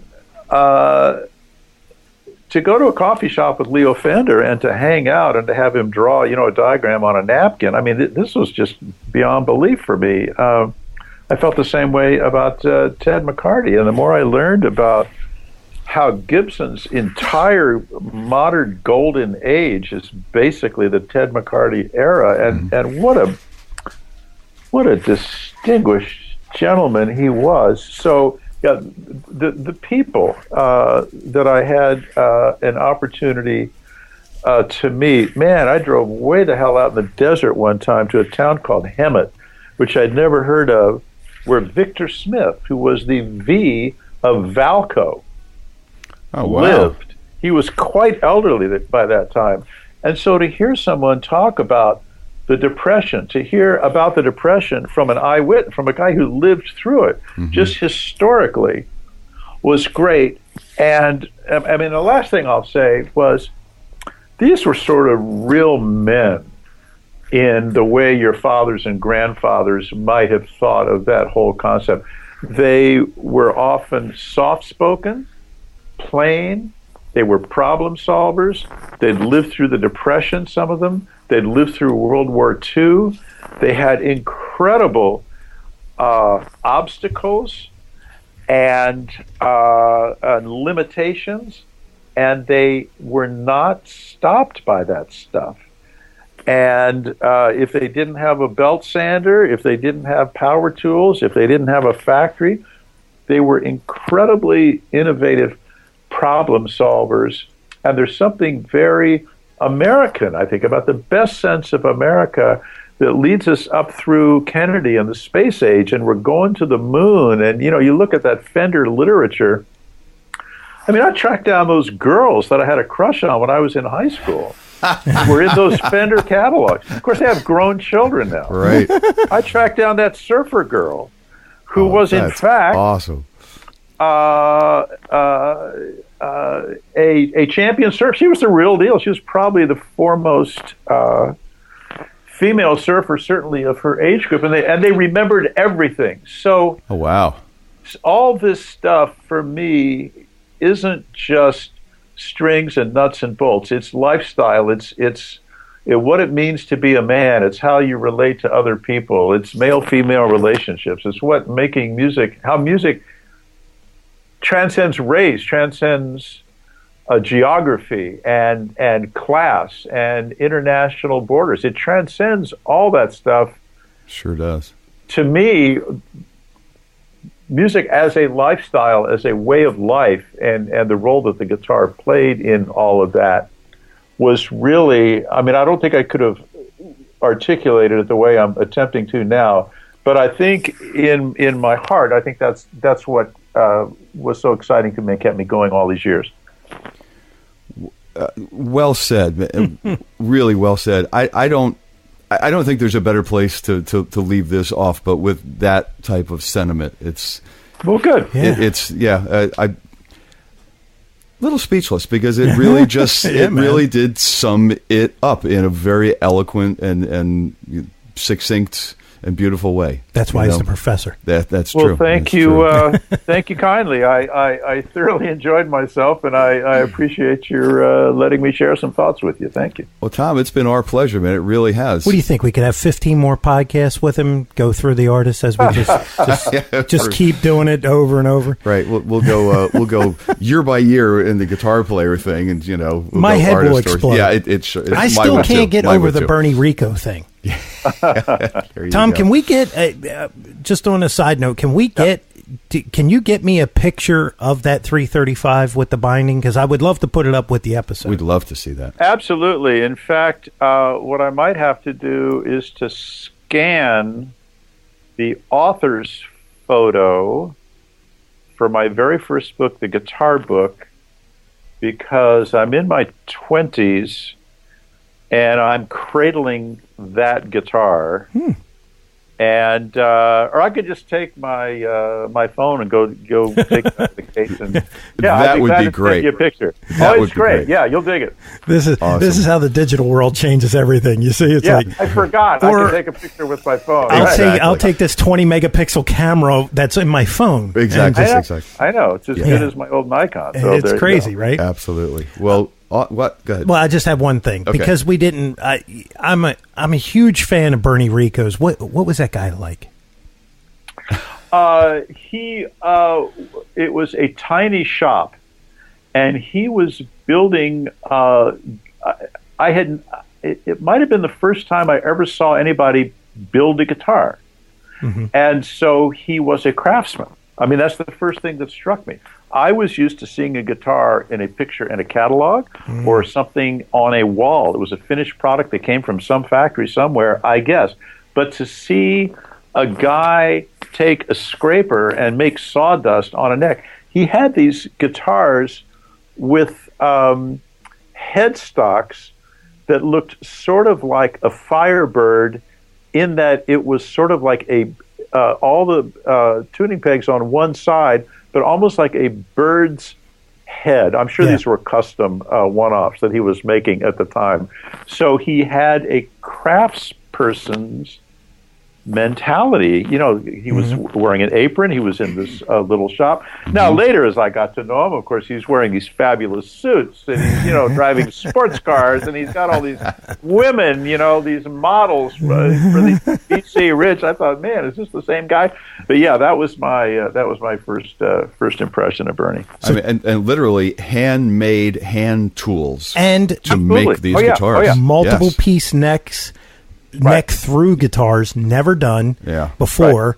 And just two things. One, there's rumor, and we could obviously pick Paul's head until we would have to probably waterboard him, but they said that the Iron Eagle, the BC Rich Iron Eagle, was inspiration for Paul's classic or custom 24.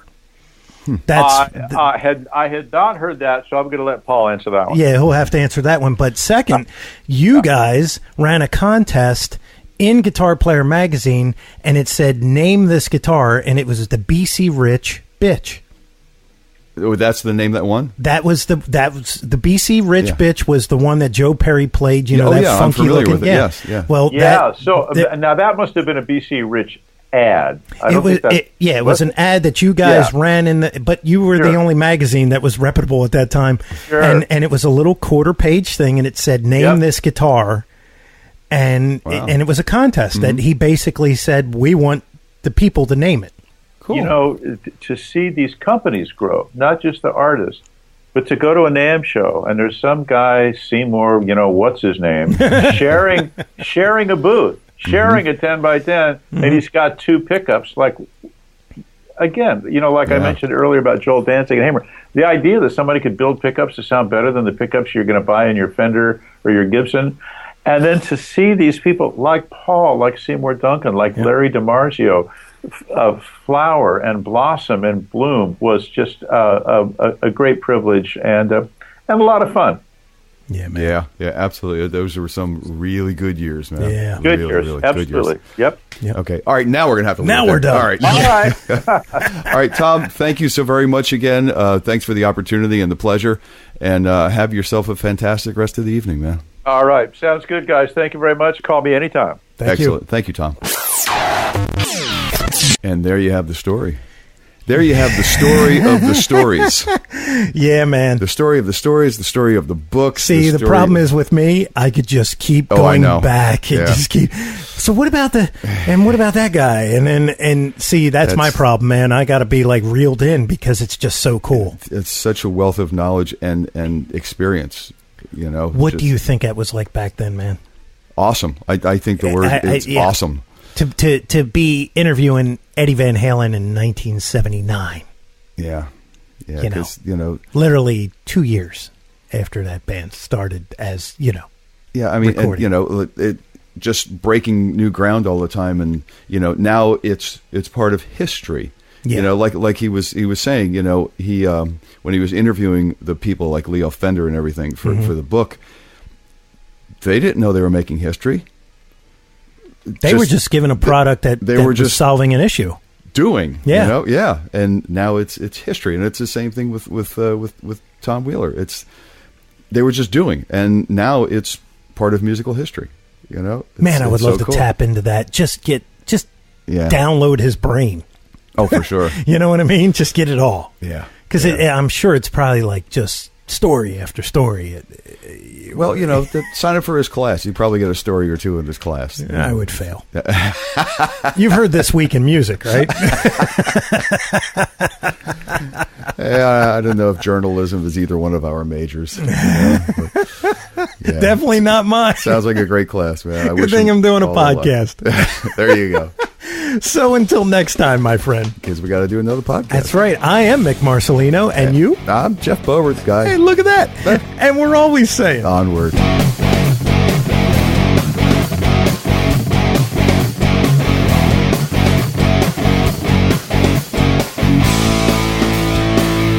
Be sure and follow the show on Twitter Amps and Axes.